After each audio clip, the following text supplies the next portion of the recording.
오늘은 저희가 모세 시리즈 11번째 시간으로 출애굽기 32장 1절에서 14절을 통해서 모세의 중보라는 제목으로 하나님의 말씀을 증거하도록 하겠습니다.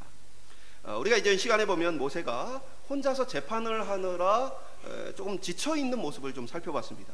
그 모습을 옆에서 살펴봤던 장인인 이드로가 하나님의 뜻 안에서 백성을 교육하고 또 재판을 감당할 만한 그러한 동역자, 지도자들을 세워서 문제를 해결하라고 조언을 하게 되어지죠. 그리고 모세는 그 하나님의 뜻에 따라서 함께 일할 동역자들을 세우게 되어집니다. 하나님께서는 그렇게 교회를 세우고 또 하나님의 나라를 세워가는 데 있어서 다양한 은사와 또 다양한 부르심을 따라 많은 이들을 하나님의 일꾼으로 세우시기를 원하신다, 저희가 살펴보았습니다. 그리고 그렇다면 우리 교회 역시 일꾼을 세우는 것이 필요한데, 특별히 오늘 이 시대의 우리 교회에는 성경을 가르치고 또 많은 사람들을 이끌 그러한 교사들이 많이 필요한 교회다라고 말씀을 드렸습니다. 오늘 본문은 애굽에서 탈출한 이스라엘 백성들이 시내산 주변에 머무는 것을 배경으로 지금 하고 있어요. 모세는 하나님의 말씀인 십계명과 율법을 받기 위해서 하나님의 산인 호렙산에 올라갔어요. 그리고 그가 돌아오지 않는 시간이 굉장히 길어집니다. 모세가 언제 내려왔느냐? 신명기 9장 9절은 40일이 걸렸다고 얘기를 해요. 그러니까 이스라엘 백성의 입장에서는 모세가 올라가고는 깜깜무소식인 시간이 굉장히 길어지고 있는 상황 속에 있습니다.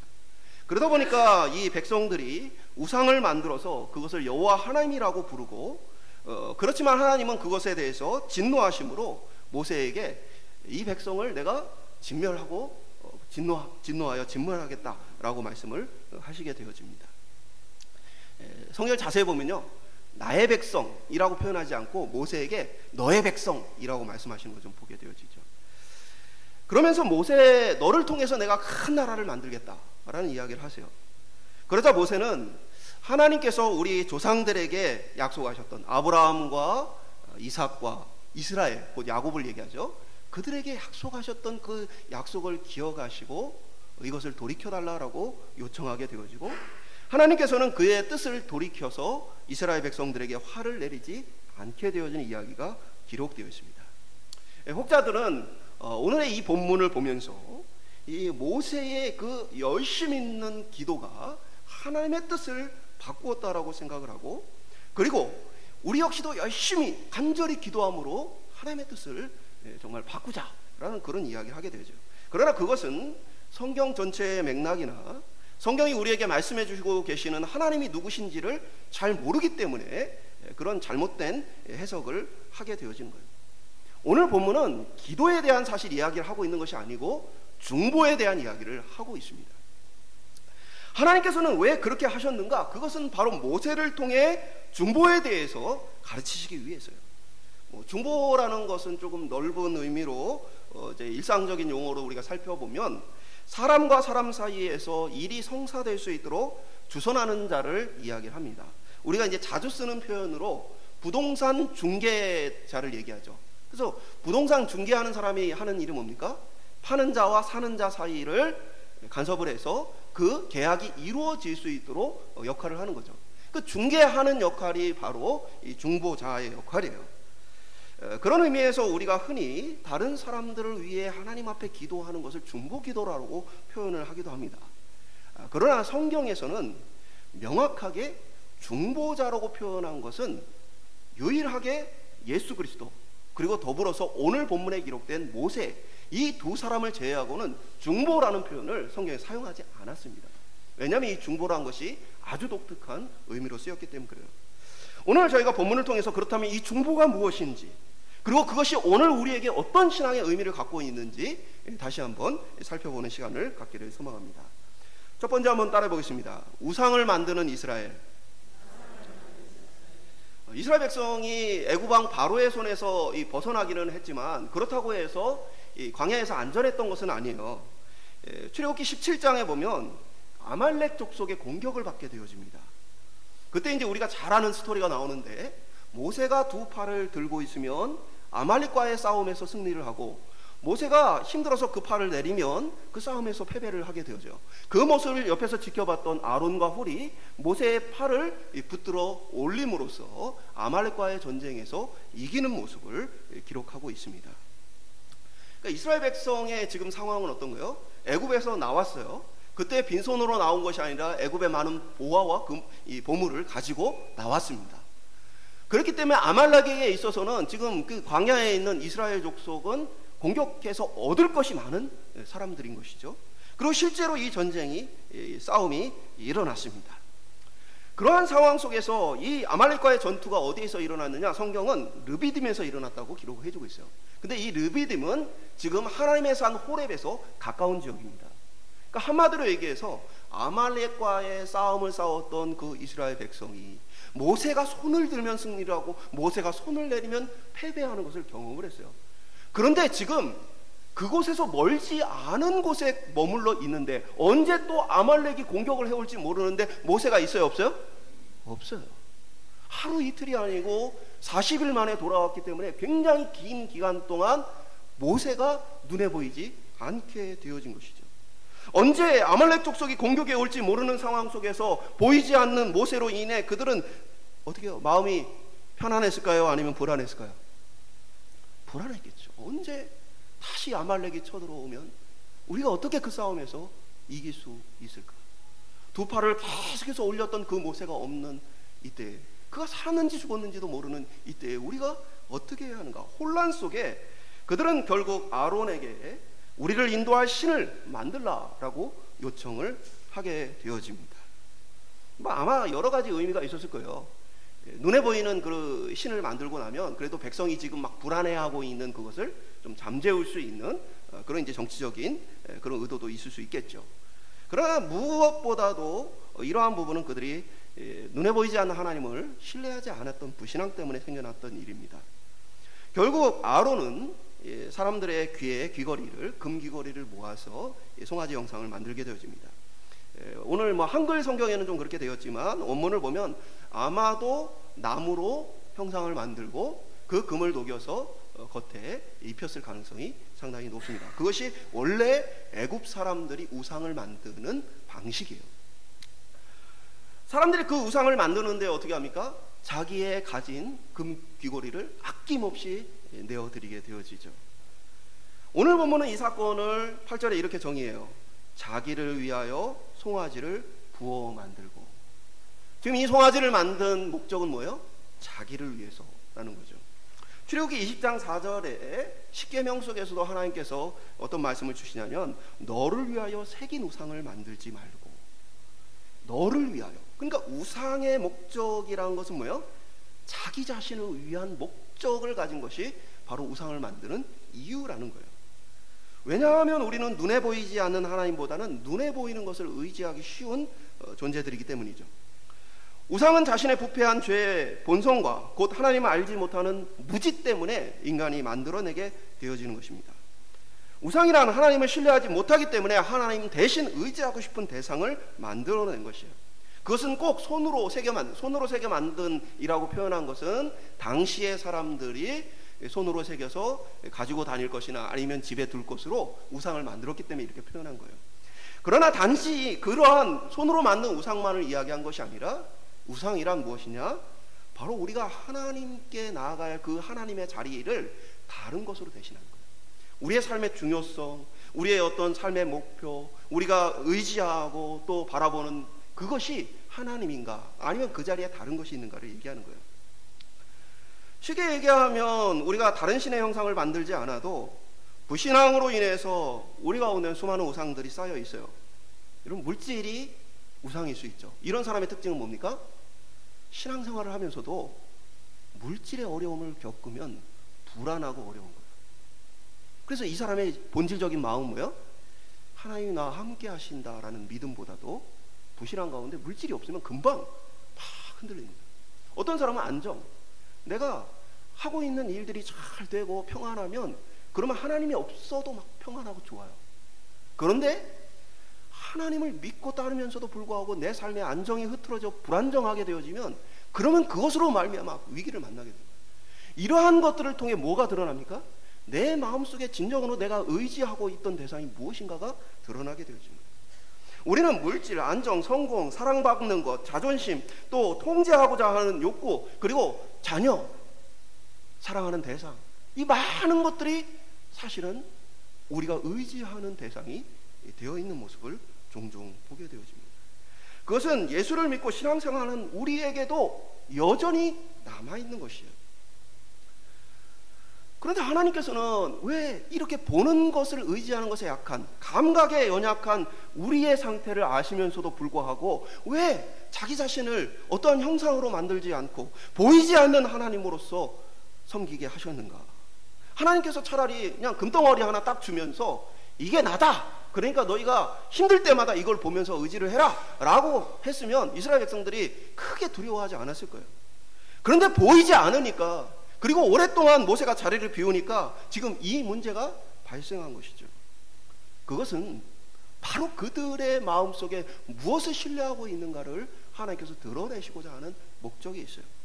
우리의 삶에도 하나님이 보이지 않을 때가 찾아옵니다. 모세가 보이지 않는 불안한 상황과 형편이 우리에게도 찾아옵니다. 그때 우리 속에, 우리 안에 내가 무엇을 의지하고 있었는지가 나타나게 되어지는 것입니다. 이 과정에서 이스라엘 백성은 그들의 불신앙이 드러났어요. 우상을 만들어 여호와 하나님이라고 섬기고자 했죠. 보이지 않는 하나님은 없고 눈에 보이는 것이 진짜 하나님이라고 그들은 생각했어요. 그 목적은 자기 자신의 위안을 얻기 위한 것이었죠. 그 금송아지가 정말 그들을 아말렉의 공격으로부터 지켜줄 수 있습니까? 지켜줄 수 없어요. 금송아지를 만들었다고 해서 아말렉에게 손에서 벗어나기는커녕 번쩍번쩍하는 금이 있구나 하고 오히려 공격받기가 수월해지죠. 그러나 우상이란 실제로 우리에게 참된 도움을 주지 못하면서도 불구하고 우리가 자꾸 의지하고자 하는 것들이에요. 오늘 우리를 진정한 구원을 이루게 하는 것이 무엇입니까?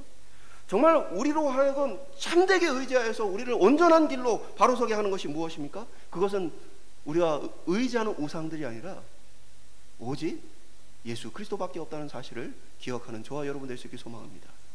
그리고 우리의 삶에 그렇게 하나님이 보이지 않은 그때에 내가 진짜 의지하고 있는 것이 무엇인지를 다시 점검하고 그 방향을 하나님께로 돌이킬 수 있기를 주님의 이름으로 축복합니다. 두 번째 한번 따라해 보겠습니다. 진노하시는 하나님. 오늘 본문을 자세히 보면 아론이 애굽의 신을 만들어 놓고 우리가 애굽의 신을 섬기자고 말한 게 아니에요. 금송아지를 만들어 놓고는 이것이 우리를 인도해낸 신이다, 우리를 애굽에서 건져내신 신이다, 그리고 이분이 바로 여호와다라고 얘기를 했어요. 그러니까 금송아지를 만들어 놓고 다른 신을 섬기려고 한 것이 아니라 이것이 여호와 하나님이다라고 아론이 선포를 했죠. 그러니까 4절을 통해서 너희를 애굽 땅에서 인도해낸 너희의 신이다, 그리고 5절은 내일을 여호와의 절일로 우리가 지키자. 그러니까 이 의도 자체는 하나님이 아닌 다른 신을 섬기려 했던 것은 아니라는 것을 볼 수 있어요.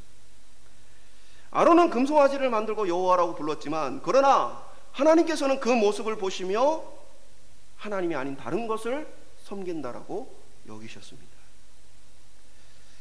이스라엘 백성은 여호와 하나님 앞에 그들이 번제와 화목제를 드리며 하나님 앞에 제사를 드리고 그들이 기뻐하며 축제를 벌이고 있었지만, 하나님은 그들이 목이 뻣뻣한 백성이다, 나에게 지금 경배하지 않는 백성이다 라고 판단하셨다는 거예요. 하나님께서 그렇게 인류의 역사 가운데 오랜 계획을 가지고 그들을 구원하기로 많은 역사를 일으키시며 이끌어 오셨는데, 하나님은 그 부패한 그들의 모습을 보시고는 이제 그들을 진멸하시겠다라는 결정을 내리게 되어집니다. 왜 이스라엘 백성이 여호와 하나님을 부르짖는데도 불구하고 여호와 하나님은 그것을 거부하셨을까? 그것은 본질적으로 그들에게 믿음이 없었기 때문이에요. 본질적인 그 믿음이란 무엇입니까? 여호와 하나님을 신뢰하는 믿음이에요. 그렇기 때문에 그들은 여호와 하나님을 섬긴 것이 아니다라고 하나님은 판단하신 것이죠. 그들이 지금 여호와 하나님의 이름을 부르면서 제사를 드리고 함께 축제를 벌이고 있는 것은 여호와 하나님을 믿기 때문이 아니라 그들 자신을 위해서 그들 자신의 어떤 두려움과 걱정과 염려 가운데 위로를 얻고 평안을 얻고자 하는 자기 자신의 목표가 그들에게 있었기 때문입니다. 그래서 여호와 하나님은 부패하였다라고 말한 것이죠. 이러한 모습이 저나 여러분의 모습과 크게 무관하다고 저는 생각하지 않습니다. 제 자신에게도 의지하고 싶은, 또 나도 모르게 의지하고 있는 대상이 얼마나 많겠어요. 정신을 안 차리고 보면요, 금방 부패해버리는 우리 자신을 발견하게 되죠. 정신을 차리고 바라보면 내가 하나님 말고도 이렇게 다른 것들을 의지하고 있구나. 여러분, 돈이 없으면 불안해요, 안 불안해요? 건강이 없으면 불안해요, 안 불안해요? 우리는 입술로는 여호와 하나님으로 만족합니다, 오직 예수 그리스도로 만족합니다라고 말하지만, 그러나 실제로는 또 한편으로 물질을 의지하고 건강을 의지하고 여러 가지 안정과 평안을 의지하면서 그것이 없어질까봐 전전긍긍하는 우리의 모습을 때로는 보게 되어져요. 하나님도 의지하지만 다른 것도 의지하는 모습들이 우리 안에 여전히 있는 것을 보게 되어집니다. 하나님을 하나님으로 인정하지 않고 인스턴트 식품처럼 언젠가 우리에게 필요할 때 찾아가 그것을 이용하는 그러한 모습들을, 배터리 충전하듯 내가 힘들고 어려울 때 찾아가서 다시 충전하고 돌아오는 그러한 행태들. 하나님은 우리의 손아귀에서, 우리의 뜻 안에서 움직여지는 분이 아니에요. 우리의 손 밖에서 모든 만물을 다스리시고 역사하시는 분이십니다. 그런데 그 하나님을 우리의 손에 쥐고자 할 때 하나님은 그것은 더 이상 내가 아니라고 선언하시는 것이죠. 안타까운 것은 오늘 우리의 시대에도 금송아지가 가득한 교회가 많다는 사실입니다. 혹시 우리 속에도 그러한 금송아지가 가득한 것은 아닌가 돌아봐야 합니다. 여호와 하나님을 부르짖으며 예배하고 그 안에서 충만한 기쁨과 교제가 넘치지만 정작 그곳에 하나님은 없는 것이죠. 마이클 호트는 그리스도 없는 기독교라는 책에서 한 목회자의 설교를 인용합니다. 사탄이 한 도시를 완전히 장악하면 어떤 모습일까? 반세기도 더 전에 장로교 목사였던 도널드 그레이 반하우스는 CBS 방송을 통해 전국으로 생중계되었던 주일 설교에서 자신이 그려본 모습을 이렇게 전했다. 사탄이 필라델피아를 장악한다면 술집은 모두 문을 닫을 것이고 음란물들은 자취를 감출 것이고 깨끗한 거리는 서로 웃음을 머금은 보행자들로 가득 찰 것이다. 저주도 악담도 사라질 것이다. 이들은 예 선생님 혹은 예 부인 하면서 공손하게 말할 것이다. 교회는 매 주일 문전성시를 이룰 것이다. 그러나 교회에는 그리스도가 선포되지 않을 것이다. 오늘 금송아지를 예배하는 교회란 무엇입니까? 사람들의 이야기로 가득 차고 사람들이 요구하고 원하는 것들을 채워주는 목표를 가지고 봉사도 잘하고 서로 친밀한 교제와 위로도 넘치지만 그러나 그리스도에 대해서는 관심이 없는 것이에요. 성도들을 예수 그리스도에 대한 관심과 그를 사랑하는 방향으로 이끌어가기보다는 그들이 원하는 위로와 그들이 원하는 성공적인 이야기와 그들이 원하는 것들을 채워주는 것으로 교회가 변형되었다면 그것은 금송아지를 여호와라 부르는 행위가 되어지는 것이죠. 예수 그리스도에 대한 관심이 없고 그저 자신들을 위한 하나님을 만들어서 어떻게 하면 이 땅에서 더 잘 먹고 더 평안하게 살아가고 더 기쁘고 즐거움을 누릴 것인가에 대한 관심으로 채워져 있는 것, 그것이 바로 금송아지 교회예요. 인간은 부패해서 인간이 만드는 모든 예배 형태도 부패로부터 자유로울 수가 없습니다. 송아지 형상을 만들어서가 아니라 여호와 하나님을 신뢰하지 못하기 때문에 하나님께서 진노하신 거예요. 마땅히 오늘 하나님께서 모세에게 말씀하신 것은 무엇입니까? 출애굽기 32장 10절에 보면 그런즉 내가 하는 대로 두라.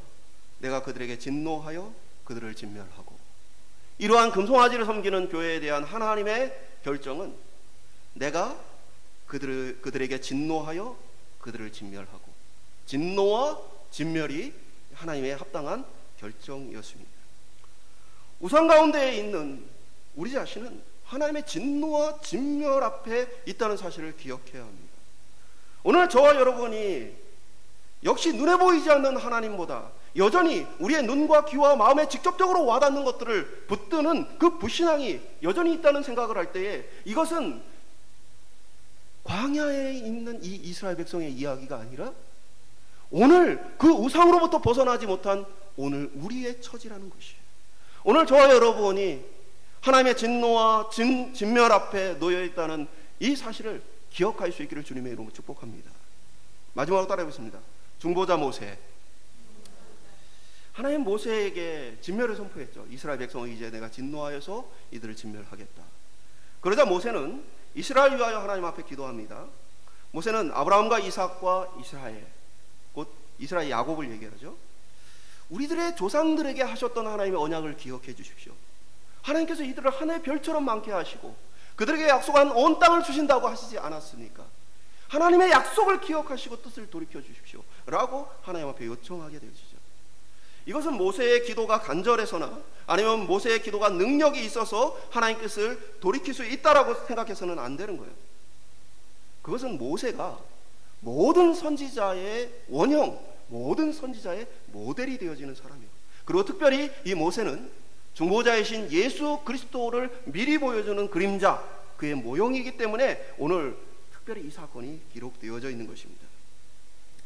모세는 우리에게 그리스도를 보여주는 특별한 부르심을 받았기 때문에 바로 하나님과 사람 사이의 중보자의 역할을 지금 하고 있는 것이죠. 중보자란 가운데 껴있죠. 하나님과 백성 사이에 끼어있는 존재입니다. 특별히 모세에게 하나님께서는 율법을 주심으로 하나님과 원수된, 아담의 죄로 말미암아 하나님과 원수된 하나님의 백성들에게 구원의 길을 가르쳐 주셨습니다. 그것으로 말미암아 모세는 하나님으로부터 받은 것들을 그들에게 증거하여 구원의 역사를 이루어가는 중요한 이 사명 앞에 중보자라는 특별한 호칭을 받게 되어진 것이죠. 그리고 예수 그리스도께서는 우리에게 새 언약, 그러니까 과거에 모세에게 주었던 율법이 아닌 참된 구원의 길을 우리에게 보여주심으로써 하나님과 우리 사이를 화목하게 화해하도록 하셨죠.